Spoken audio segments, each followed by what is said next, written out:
The 638th edition of the MMA Gambling Podcast on the Sports Gambling Podcast Network is brought to you by Underdog Fantasy. Sign up with promo code MMA SGPN to claim up to $1,000 in bonus cash.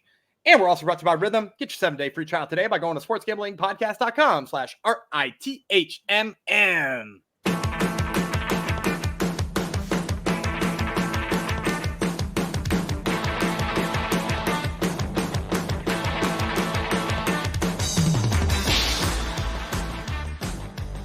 What is up, everybody? It is Gumby Vreeland back in your ears for the 638th edition of the MMA Gambling Podcast on the Sports Gambling Podcast Network. I know I failed to mention it on yesterday's show, but if you are watching on YouTube, if you could go ahead and click that subscribe button underneath. The subscriber numbers have consistently been going up, and we really do appreciate all you guys. If you're not watching on YouTube, feel free to just go on over there and subscribe with your account and your wife's account and your daughter's account and everybody else's account. Because, you know, we appreciate all the subscribers, even if they're not regular viewers. So thank you guys all for doing that. Yesterday's edition was the prelims of UFC Vegas 96. We broke down 5 with an interjected 6th fight in there. We're going to be doing the same exact thing today. So to peel it back, we are taping this on Tuesday, which means the featherweight finale of The Ultimate Fighter has not yet happened. But don't you worry, Future Gumby is going to come at you, interject himself into this episode once again, and give you a pick for that finale fight as well.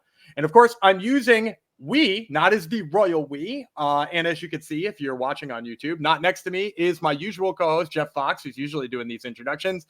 Instead, joining me for the 3rd time this week is our co-host, Ryan Gerald from MMA News.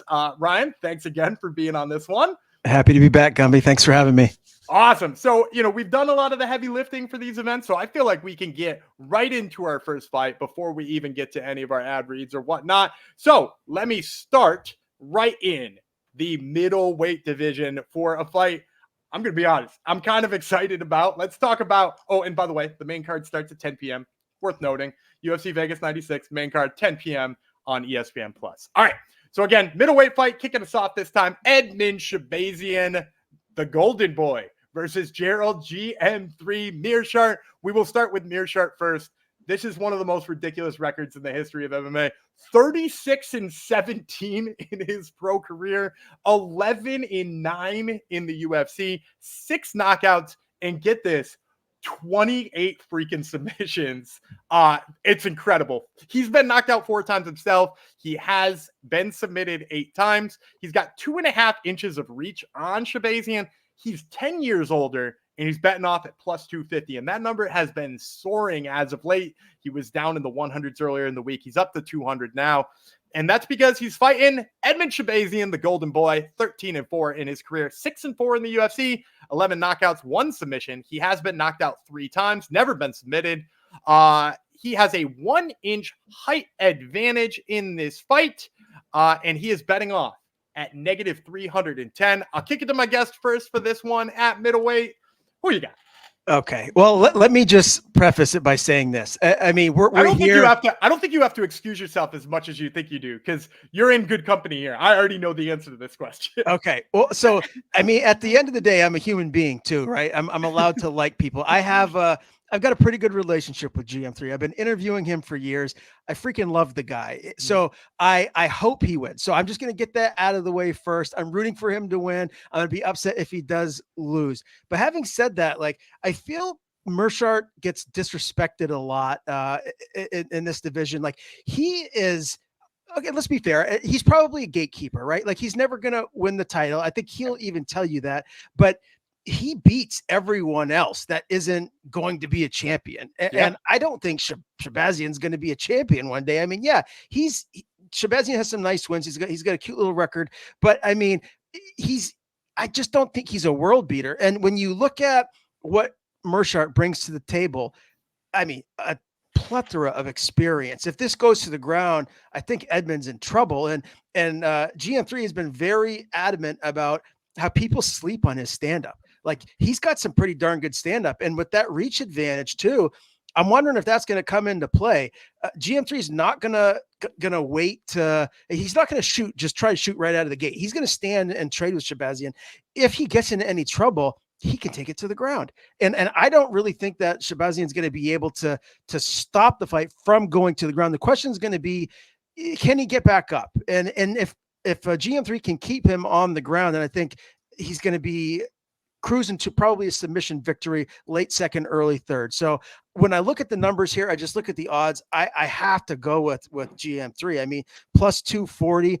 I mean, give me that all day against someone that, I know how good Shahbazyan is, but he's not a world beater. So because of that, I'm going with the dog. Give me Gerald Meerschaert. I'm going with Meerschaert too. And I've said this time and time again. First of all, he wildly a big fan of our show is a big fan of Gerald Meerschaert. We all had him by submission when he submitted Mahmoud Muradov and nobody believed in him. And like, you can't sleep on his grappling. The bottom line is, if you look at the people who's beaten him recently, we're talking about Joe Pyfer and Petrosky and stuff we're talking about grinders. We're talking about people who go in there and wrestle and can stay out of trouble or can stuff his takedowns. I don't think Shahbazyan's a grinder. I think Shahbazyan wants to strike from distance. And when he doesn't get to strike from distance and he has to mix it up with Meerschaert on the ground here, I think he's in for a world of hurt. I think exactly to your point, I think Meerschaert drags him into deep water. I think he maybe scores his submission. But the bottom line is Shahbazyan got taken down a bunch of times by Anthony Fluffy Hernandez, who again, maybe a little bit higher ranked than Gerald Meerschaert right now. But like that style, not good for Shahbazyan. So I'm in there with you. Let's do a dog ride here with Gerald Meerschaert. And before we get to that next fight, let me quickly tell you about our merch store, because everything in our merch store right now is 10% off with promo code football. I'd highly recommend getting an MMA gambling coffee mug. That's right. I'm drinking coffee first thing in the morning out of our MMA gambling podcast coffee mug. And in addition to that, remember that college football kicks off this week. Tune in to the Sports Gambling Podcast and the College Football Experience for their Week 0 picks and all of your favorite futures. Now, we are going to move on to welterweight, down a weight class. We're going to talk about the undefeated Michael Morales versus Neil Magny. So we'll start with Magny first. The Haitian sensation. Again, kind of a wild record. 29-11. He's 22-10 in the UFC. This will be his 33rd UFC fight. He's got 8 wins by knockout, 4 wins by submission. He's got 2 knockout losses, 6 submission losses. He's going to have 3 inches of height and only 1 inch of reach on Morales, which is a huge change for Magny here. And he is going to be 12 years old. There's a lot of big age gaps here. 12 years older than Morales. Morales, a spotless 16-0 record, 4-0 in the UFC, 11 knockouts, 1 submission. As I mentioned before, he is going to have a 1 inch reach disadvantage. And if you shop around, you can find him as low as -700 here. Not to take the layup for myself, but I'm going to charge the paint here and lay this one in. I'm going to take Michael Morales. As much as I like Neil Magny and his style of grinding and his ability to, like one of the things he does to people and gives them kind of like a prospect lesson is like he pumps that jab and he makes you fight from his distance. And then when you rush in and you're trying to close the distance, he grinds on you and he's got some good grappling chops when it comes to that. But the problem here for me is like, can he just pick away at Michael Morales from range? He's only got 1 inch of reach advantage, which is not something he's used to doing. He's not used to fighting somebody who is as long as him and definitely more polished in throwing that jab and that hook and that straight. So I think Michael Morales is just like a little too much for him on the feet. I think the length is a little too much. I'm not going to be running to the book to lay down on -700 against Neil Magny. But like Michael Morales has enough good wins on his record that give me faith in him. So I'm going to go with Morales here. How about you? Okay. Can we just agree first off that these odds are crazy? They're nuts. Yeah. And like, again, you got to give respect to Neil Magny.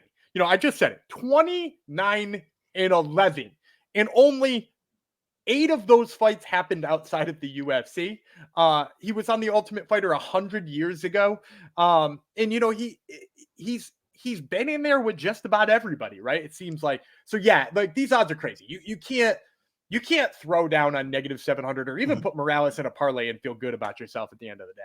I understand why Morales is the favorite, but from a betting perspective, when I like to bet, I'll look at a fight like this, a veteran like Neil Magny, who's very, very good. We talked about Gatekeeper. Gatekeeper is exactly what Neil Magny is at 170. We're going to find out just how good Michael Morales is. And we know who Magny's fought. He's fought the best of the best. When you look at Morales, his toughest fights are Jake Matthews, Max Griffin, Trevin Giles, Adam Fugit, like there's no comparison as to who's had the tougher competition. So because of that, I mean, I want to almost sprint to the sports book and put some money down on Magny to win late. I definitely don't think it would be early. I would imagine it would probably be late second, early third for him to finish him. But I understand why people want to bet on Morales. I could totally see him winning, but from a betting perspective, I'm all over Magny here. I'm not going to bet a lot of money,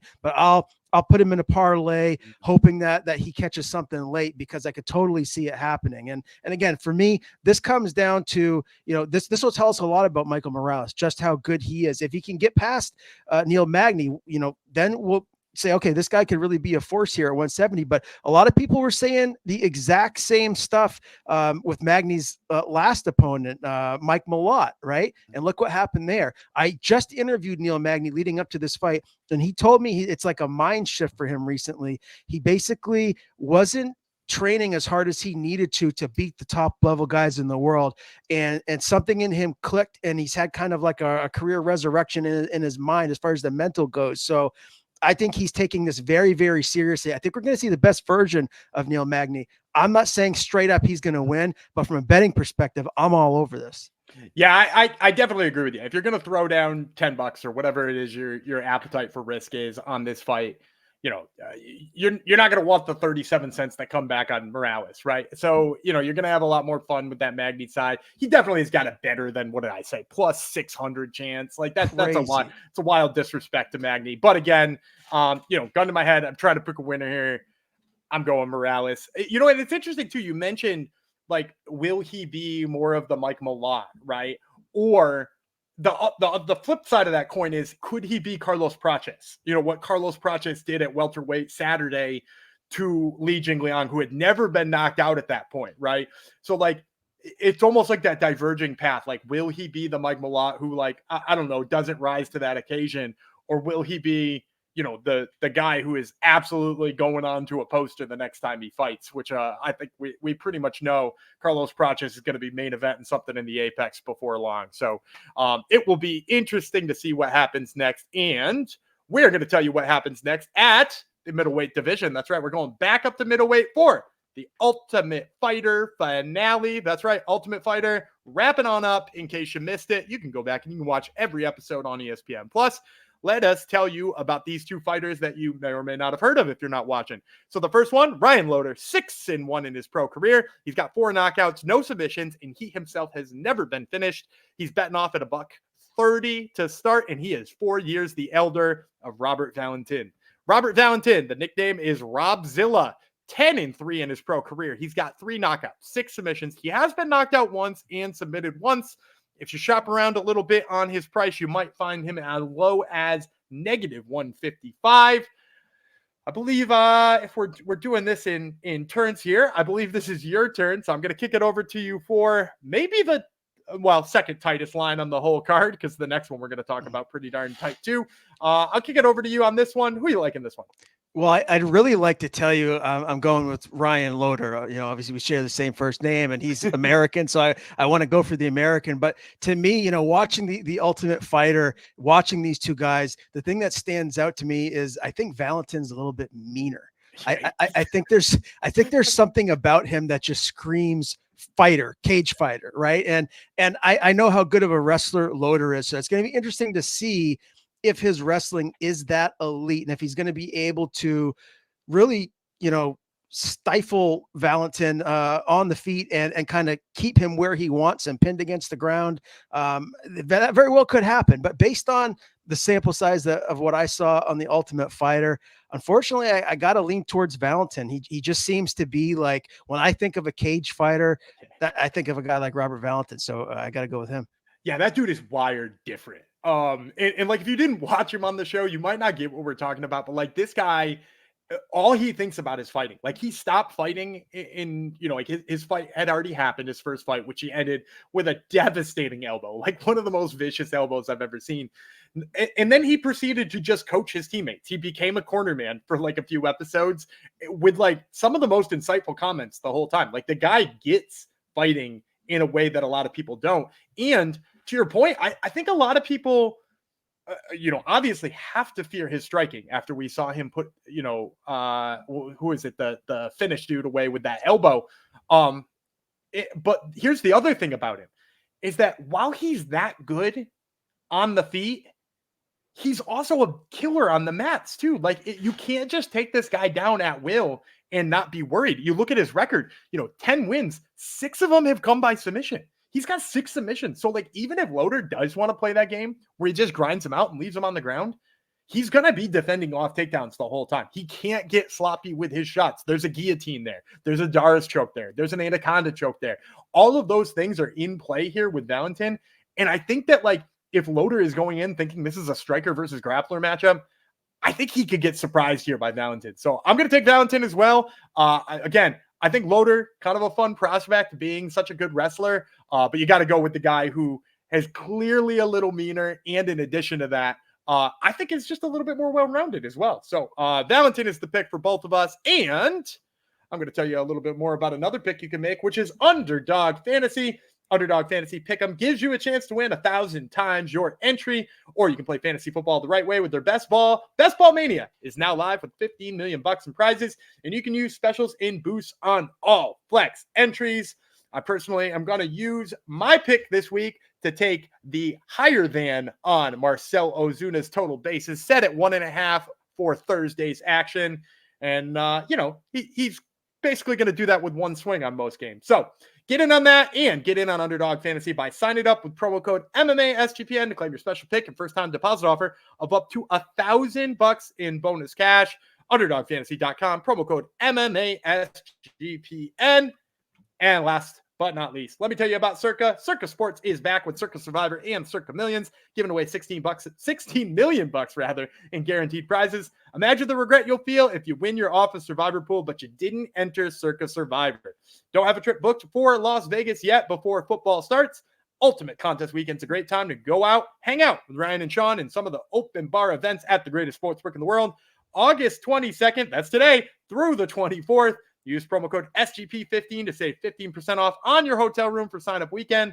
Remember to sign up in person at Circa Sports between now and September 7th and use a proxy to play from anywhere. We even have a deal with Proxy. Go to proxy.footballcontest.com to save yourself $50 with promo code SGP and score yourself a free hat as well. All right, we got, technically 3 more fights. So this is where we're going to kick it over to Future Gumby for a quick second, and he's going to tell you about the featherweight Ultimate Fighter finale. All right, last but not least, one more visit from Future Gumby here. That's right. You got me twice on the last episode. I'm back again for this one.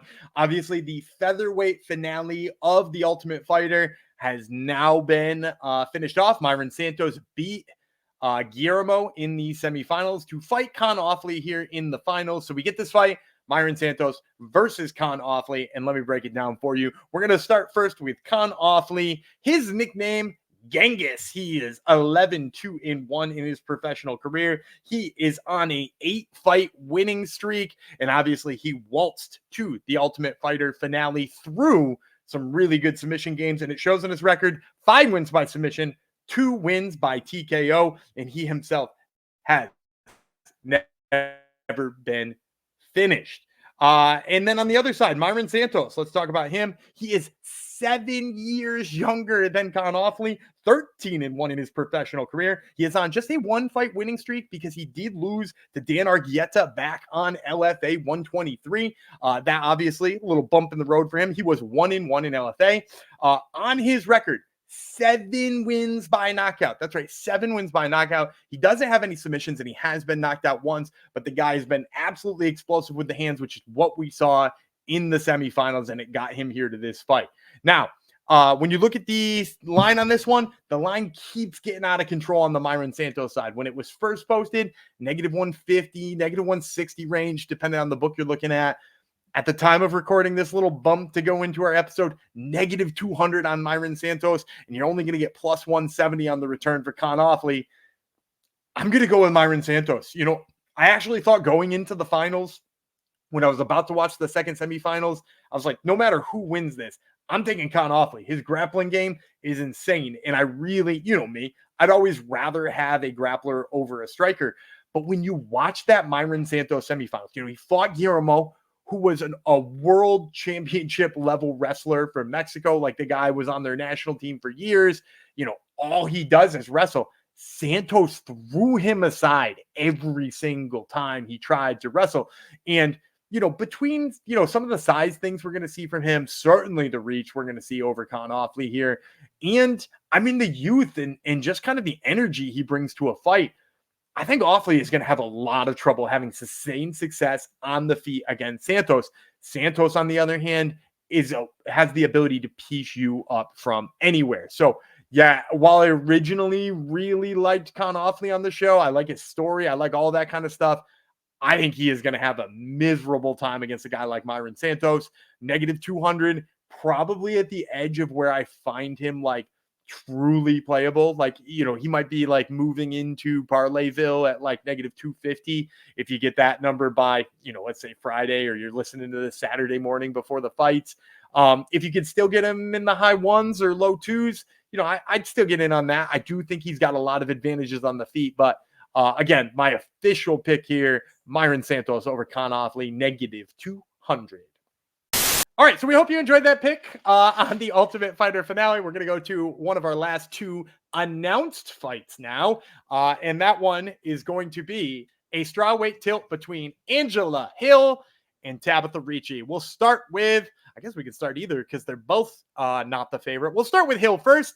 Angela Overkill Hill is 17-13 in her pro career. She's 12-13 in the UFC, which means she only had 5 fights outside of the UFC. Some of those before she got there, some of them in between her stint. She's got 5 knockouts, 1 submission. She has been submitted twice in her career, and that 1 submission she scored was in her last fight. She does have a 2-inch height advantage and a 3.5-inch reach advantage. And as I said before, this is a pick'em, -110 on both sides.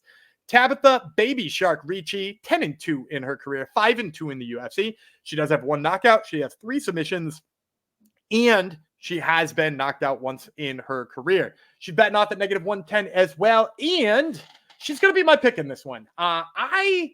It almost feels like when we were talking about Dennis Bazookia on yesterday's episode, or, talking about the grinding ability of Neil Magny a second ago. Like, I respect that on Angela Hill quite a bit, right? Like, she's always been good in the clinch, her knees to the body in the clinch, and her ability to, sort of put you up against the fence and turn you into the worst version of yourself. But the thing I just can't get away from is I do really love the wrestling of Tabatha Ricci. And, like, I know obviously it faltered a little bit against Lupita Godinez, who seems to be getting better and better every single time she's out there. But, like, I do think that what I've seen from Tabatha Ricci is the ability to win fights in those gritty kind of moments. And, Angela Hill, I've never seen a fight of hers that wasn't mostly gritty moments. And I think she would be, sort of smart to keep this fight at range and to try to use that 3.5 inches of reach and the 2 inches of height and sort of pick apart Tabatha Ricci. Because, like, bottom line is I don't think Tabatha Ricci will outbox Angela Hill. But I do think that it's, like, kind of in Angela Hill's DNA to, like, keep going to the clinch, to keep winding up in those gritty fights. And if she does that, while I respect her as a fighter, I just don't see her winning that kind of fight with Tabatha Ricci. So I'm going to go with the, not underdog, the even money pick here on Baby Shark. How about you?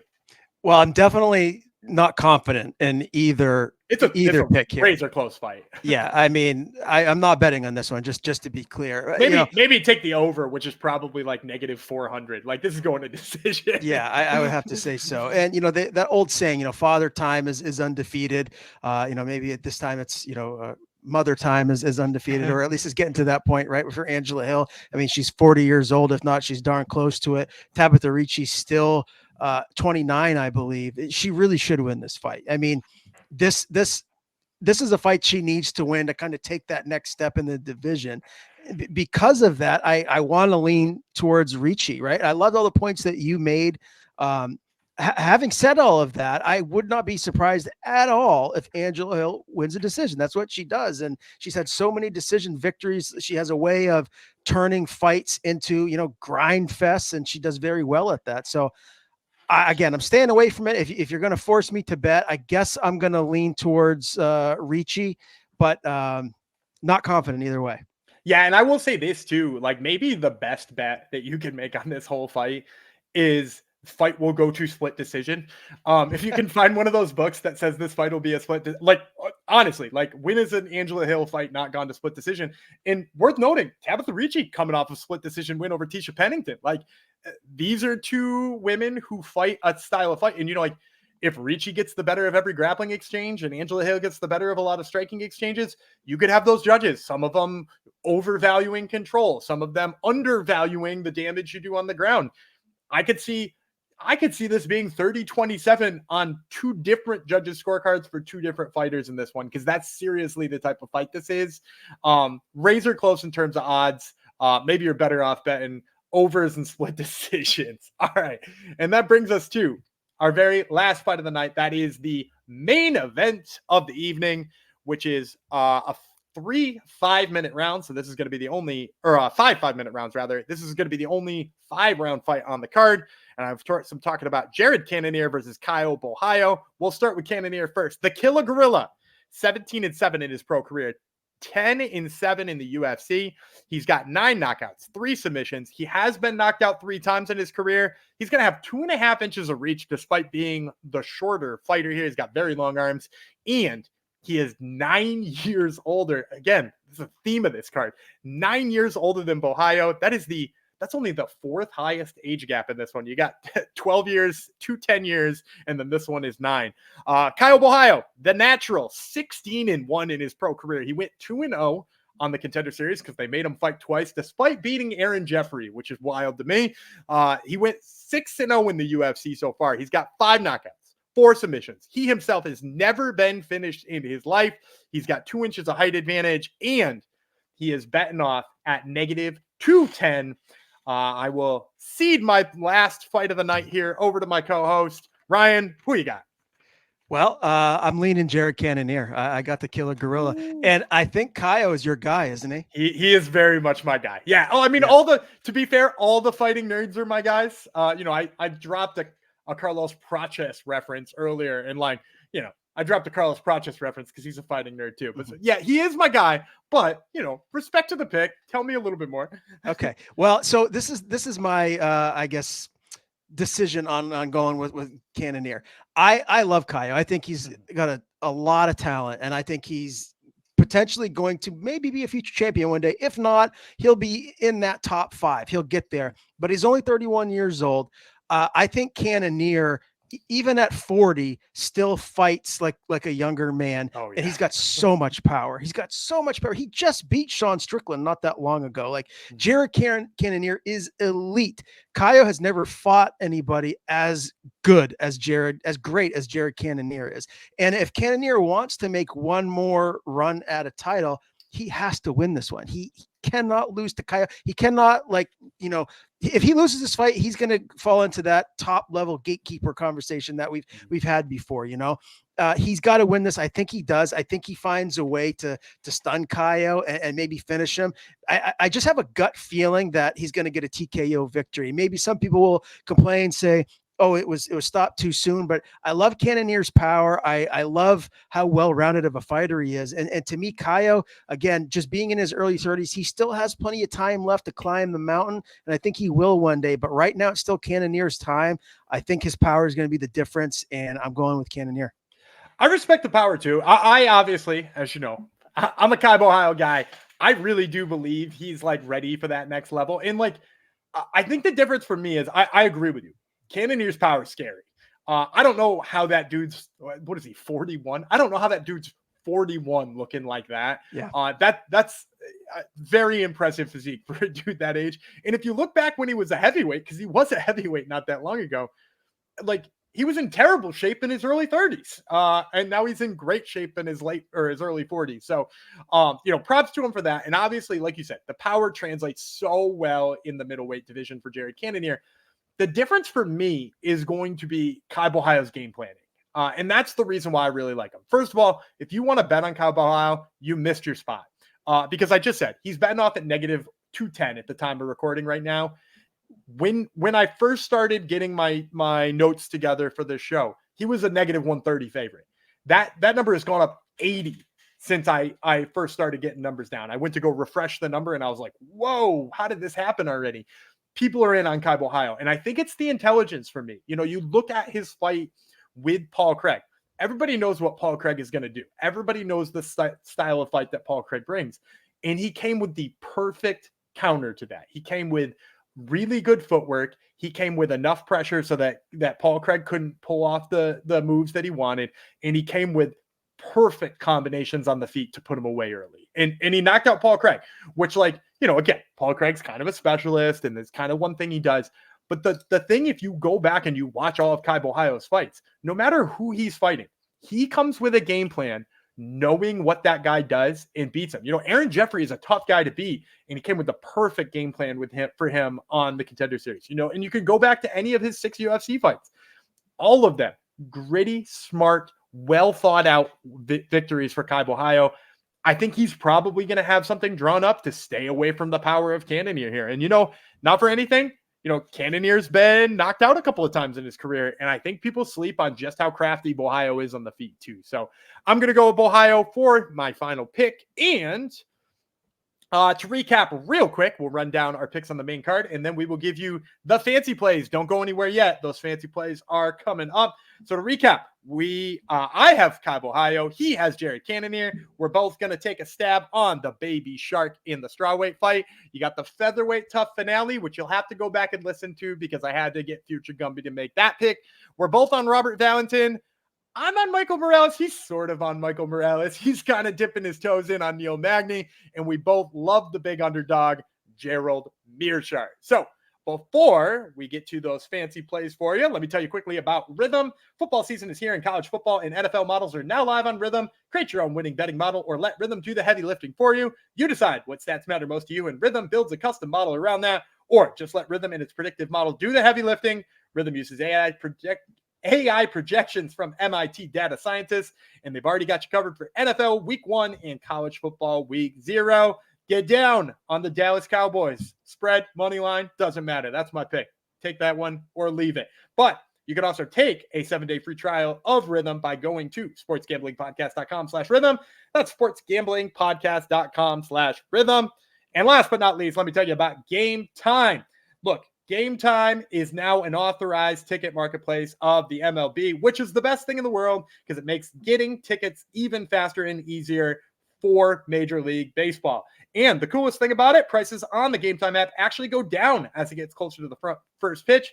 And with killer last-minute deals, all-in prices, views from your seat, and the lowest price guaranteed, Game Time makes taking the guesswork out of buying MLB tickets easy. So make sure you save up to 60% off by buying those last-minute tickets for sports, concerts, comedy, theater, and more.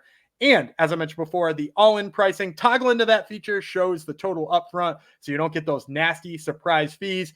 I personally, anytime I'm trying to go to Fenway, I'm always checking out the Game Time app for those lowest last-minute tickets. That way I don't wind up overspending because they've also got a Game Time guarantee, which credits you 110% of the difference if they're not the lowest price. So take the guesswork out of buying tickets with the Game Time app. Download it, create an account, use promo code SGPN for $20 off your first purchase.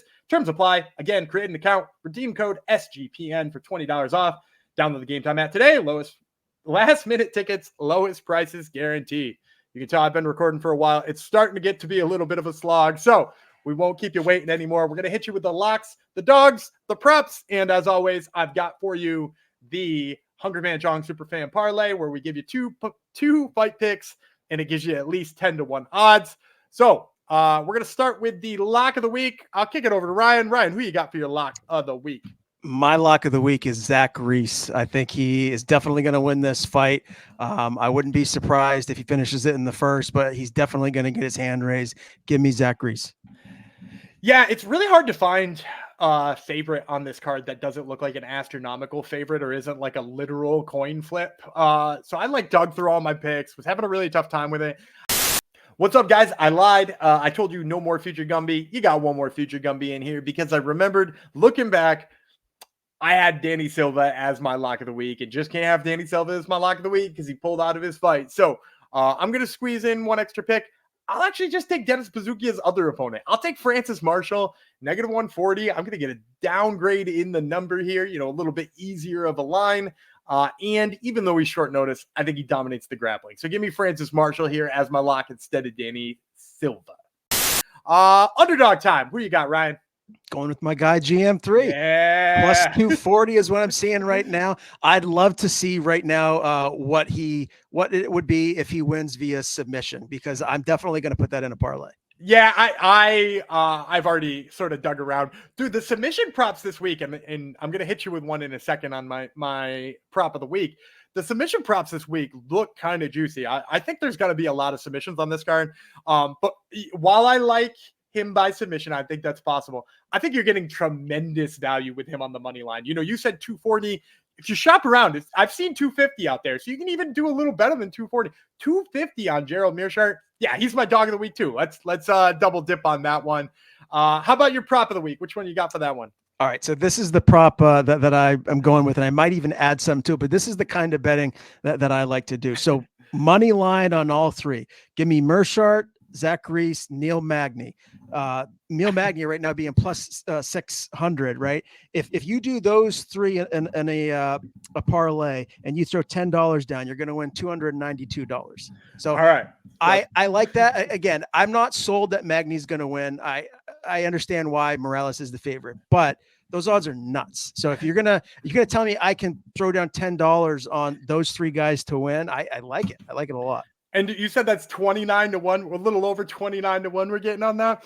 All right. So you went with so just so everybody knows, the Hungry Man Jong Super Fan Parlay, that's coming up later, but you basically got a second one right here from Ryan.